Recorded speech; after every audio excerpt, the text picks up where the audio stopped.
Whenever Jesus told a story, he had one concept in mind, and it was to encourage the listener to to rethink the way he thought about some aspect of the truth.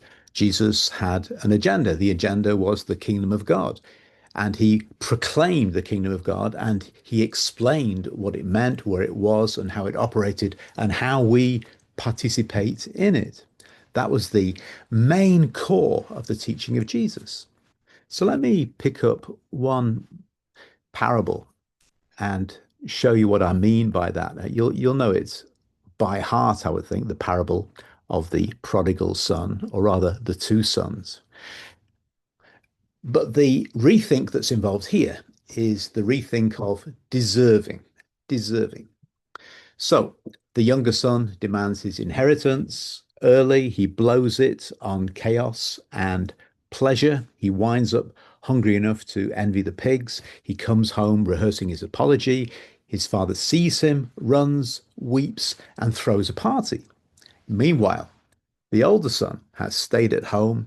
There he is standing in the field, simmering with rage. He's done everything right. He's followed the rules. He's kept the family business ticking over. And now this reckless kid gets the robe and the ring and the music. And the parable quite often does end at that point in its presentation in sermons and in Sunday school lessons, with the younger son in the house, the older one outside, moral order restored by contrast. But Jesus never divides so easily, and he leaves the ending open because the story is not about reward or punishment. It's about waking up from the whole illusion of deserving. Most of us live on the economy of merit. We work, we prove ourselves, we achieve, we perform, and we track our goodness like credit. I did that, I did it my way. And there's a merit system, and we rise or climb the ladder of that merit. And then along comes grace, and grace is unearned and unfair and undeserved, and our spiritual accounting system collapses. And that's what happens to both brothers. One tries to earn love through rebellion, you might say, the other through obedience, and both end up lost. Dualistic, either or religion tells us be the good one, not the bad one. But Jesus' story does not allow that split. He shows us that both sons are caught in the same illusion, the belief that love must be earned.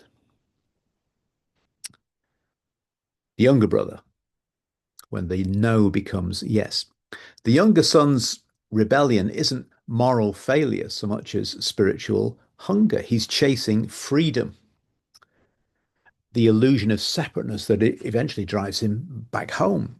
And his no to his father becomes a deeper yes when he remembers who he is. Even the servants have a better time than me. I will arise and go for home to my father. And when the father runs to meet him, the father doesn't demand explanations. He doesn't in test sincerity. He interrupts the apology with an embrace. It's like he waves all that stuff to one side. It's as if the father's running is the real nub of the theology here. Love doesn't wait for worthiness. Love just runs. This is the motion of grace. That's the younger son. What about the older son? And this is the hidden wound of the good. If the younger son represents rebellion, the older one represents or reveals something subtler, resentment, the wound of the dutiful. There he is outside the party, arms crossed, shouting, I've never disobeyed, and you never gave me a party.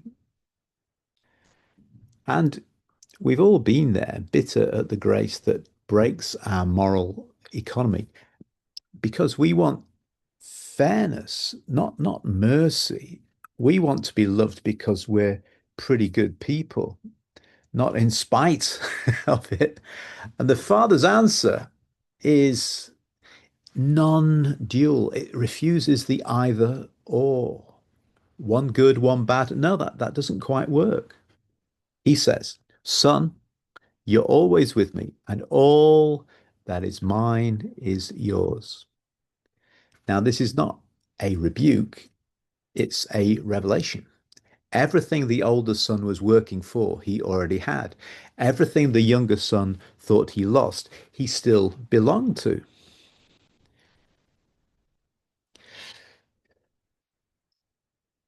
We need to look at the whole of everything in a different way to develop a non-dual, a non-binary way of looking. The key is that both sons are you and me. In most of us, both sons live side by side. The restless one who wants to run, the righteous one who wants to be right, correct, the sinner who knows his need, and the saint who hides his pride. The spiritual journey isn't about choosing one over the other. It's about holding both the shadow and the light, the flight and the faithfulness in the same embrace that the Father offers. That's the middle ground. That's the point. The Father's embrace. The truth is, there are no two sons in the Father's eyes. There's only one beloved child learning to come home by different roads into the Father's arms. One is separate by distance, the other is separate by choice, but they're separate. Now, notice what Jesus leaves unresolved. The story does not tell us if the older brother ever walks into the feast. Maybe that's because the real question isn't where they end up, but whether they wake up. The Father's house is not a location, it's a state of being. Better is one day in your house than 1,000 elsewhere. I'd rather be a doorkeeper in the house. There's multiple instances of the Psalms have the same thing. How blessed to dwell in the house of the Lord. They're not talking about architecture. They're talking about the presence of God. And the Father's house is what happens when we drop the idea of separation and step into communion. And when we realize we were never outside at all, that there was never a day when the son, prodigal though he was outside of the Father's love. And the older son, too. The feast, the robe, the music, they're symbols of presence, not privilege, not bonus for being good.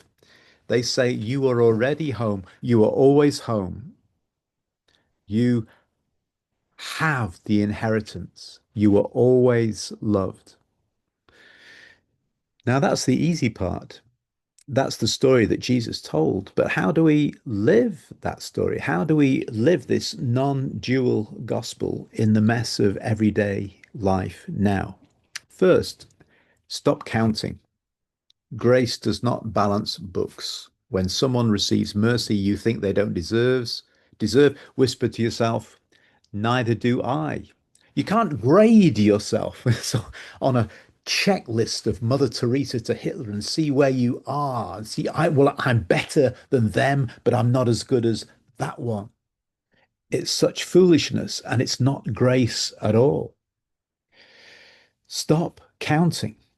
Second, welcome your inner rebel. You know you are. and your inner rule keeper, because both need the same love. Both are trying in their own way to find the Father's house, to get inside the Father's embrace. And third, practice returning. When you drift into self-condemnation as one son, or superiority as the other son, come back.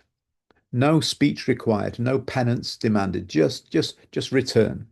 Remember not who you are, but whose you are.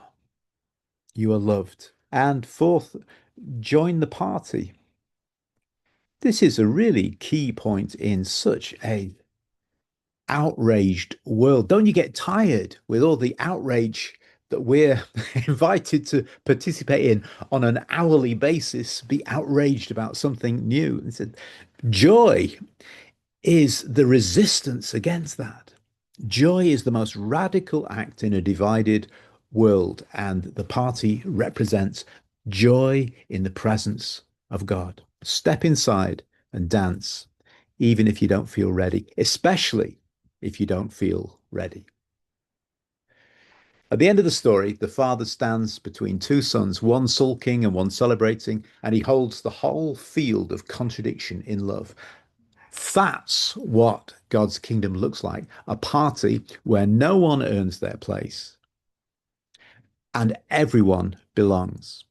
Grace doesn't cancel justice, grace completes it. Grace doesn't reward virtue, it reveals oneness. In the end, the story isn't about who stayed home or who ran away. It's about the father who never stopped going out to the far country, to the field, to wherever love needed to find us next. And if you listen closely, the party is going on. You can still hear the music. It's playing for both of you, younger, elder. You just have to stop counting long enough to hear it. May God bless you through his word. Let's hear it.